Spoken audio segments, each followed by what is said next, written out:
Ampitiavana indray ry mpijery ajaina ny tsidian'ny tokatranao amin'ity takarivany alatsinainy fa 20 ny volana novambra ity. Ampitiavana araka izany no anasananao anaraka hatramin'ny farany fotoana ny fampalalam-baovao antsika. Tontolon'ny politika avy hatrany ary andeha isantarantsika ny fotoanantsika amin'izao takariva izao. Ny farany androany 20 novambra tamin'ny 10 ariva teo ny fandraisana ny antota taratasy filatsaham-kofidiana olona. Tamin'ity andro farany notondroan'ny voameram-pirenena misana ny fifidianana ity voataitra avokoa ny akamaroan'ireo kandida ilatsaka olona ka nametraka ny antota taratasy ilatsaham-kofidiana. Andeha hojerentsika ny sary. Antota taratasy filatsaham-kofidiana enina no voarainy eo anivon'ny Ovaika-Antananarivo hatramin'ny 900 teo. Ny tsy miankina Malagasy Sambatra, ny Antoko Erivavaon'i Madagasikara, Mapara, ny TIM, ny MMM ary ny Arema no nametraka ny antota taratasy filatsaham-kofidiana olona. Efatra ny antota taratasy voapetraka zao tsika miresaka zao araka ny voalaza hatramin'ny amaly dia misy listan'ny masazy no nametraka voalohany teto maly ariva dia nanaraka ny Camaraina, ny HVM, ny MMM dia nanaraka ny aveo ny HVM zao takarivo zao zany ny TIM dia araky ny hitatsika teo zany mbola misy olona zay tonga teo tamin'ny dimy zany ny mandaterany fa ny dossier mbola tsy tafiditra ato zany dia reo zany rehefa nahazo andeha itika iny manam-po fa teo izy tamin'ny dimy dia mbola miandry ny dossier izay zao takarivo zao.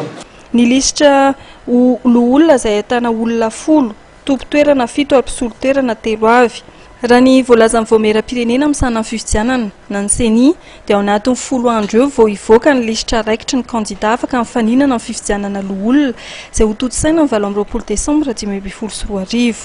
Ny feim-potoana voalazan'ny lalàna aloha dia misy ny fanampinampy eo misy raha amin'ny androany hifaranan'ny fametrahana ny filatsaham-kofidiana ohatra izay olona mametraka ny antota taratasiny zany androany amin'ny 10 ariva dia manana 3 andro ny Ovaika zany andiniana azy dia androany zany ampiana 3 andro dia rehefa aveo mivoaka ny fanapahan'ny Ovaika dia mbola manana 2 andro indray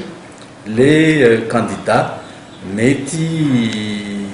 anaovana ny régularisation an'izay mety hoe hitan'ny Ovaika fa nisy tsy nety zany hoe raha ampiana 3 ampiana 2 zany dia miampy 5 andro zay dia mety mbola misy indray rehefa aveo misy